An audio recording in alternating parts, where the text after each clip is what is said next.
কিরে তুই আমার প্যান খুললি কে? খুলছি, মন চাইছে আমার। মন চাইলে কি তুই আমার প্যান খুলবি নি? তোর প্যান খুলছি দেখে কি হইছে? তুই এমন উঁচু গলায় কথা কইতাছত কে? তাহলে কি করব? তুই আমার প্যান খুলছত, আবার তুই আমার লগে এমন এমন করতাছত। হায় হায়, দেখ দেখ দেখ, সামনে আয় পড়তাছে। কি মারবি তুই? মার। কি আমি কি তোরে কইছি মারমু? তুই আমার প্যান খুললি কে? না না, তুই যেমন একটা ভাব লইতাছত মনে হয় তো তুই আমারে মারবি। না না, আমি তোরে কিছু করবো না, তোর ব্যবস্থা আমি করতাছি। তুই কি ব্যবস্থা করবি আমার? তুই দেখিস তোর কি ব্যবস্থা করি আমি। তুই দেখিস। তুই পারলে আমার চুলটা ছিঁড়া দেখাইস, হয় আমার ব্যবস্থা করব।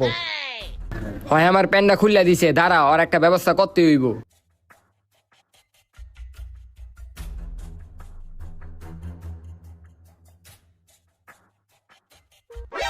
হ্যাঁ, ছবিটা হয়ে গেছে গা, এখন যাই।